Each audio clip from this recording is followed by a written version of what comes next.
എന്നെ കണ്ടിട്ട് നിനക്ക് എന്തെങ്കിലും തോന്നണുണ്ടോ? അതിപ്പോ തോന്നണുണ്ടെന്നൊക്കെ ചോദിച്ചു കഴിഞ്ഞാ ചെറുതായിട്ട്. അതല്ല, നിനക്ക് എന്നെ കണ്ടിട്ട് നിന്റെ ലവറായിട്ട് തന്നെയല്ലേ തോന്നുന്നത്, അല്ലാണ്ട് ബാങ്ക് ആയിട്ടൊന്നുമല്ല. ചോദിക്കുമ്പോ പൈസ ഉണ്ടി തരാനായിട്ട്. എടാ, നിന്റെ ഈ ഒരു മാസത്തെ ചെലവ് എത്ര രൂപയാണെന്ന് അറിയോ? ഒരു പെൺകൊച്ചായി എനിക്ക് പോലും ഇത്രയും രൂപയുടെ ചെലവ്. അത് നിന്റെയൊക്കെ മുന്നിൽ ഇത്ര വെറുക്കപ്പെട്ടവനായിരുന്നല്ലേ? വേണ്ട, എനിക്ക് കേക്കട്ടാ. ദേ, കൂടുതൽ കരച്ചിലൊന്നും വേണ്ട. നീ പിന്നെ എന്ത് കാര്യത്തിനാണ് എന്റെ കയ്യിൽ നിന്ന് ഡെയിലി 500 രൂപ മേടിക്കണത്? അത് അസോസിയേഷന് കൊടുക്കാനായിട്ട്. ഏത് അസോസിയേഷൻ? ബാലരാമ അസോസിയേഷൻ. എടാ നിന്നെ അമ്മയോട് ഞാൻ അമ്പലത്തിലാണെന്നാ പറഞ്ഞേക്കണത്. ഹലോ അമ്മേ. മോളെ എവിടെയാണ്?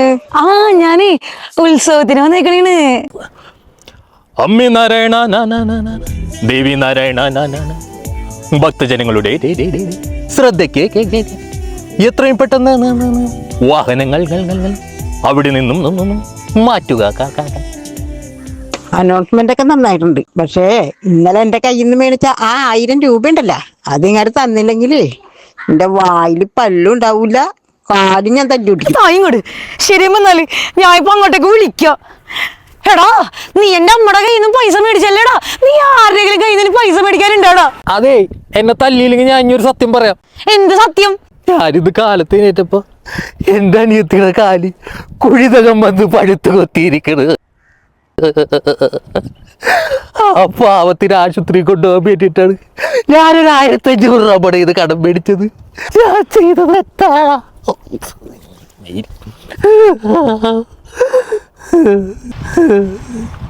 ഇതാറടി കാല്.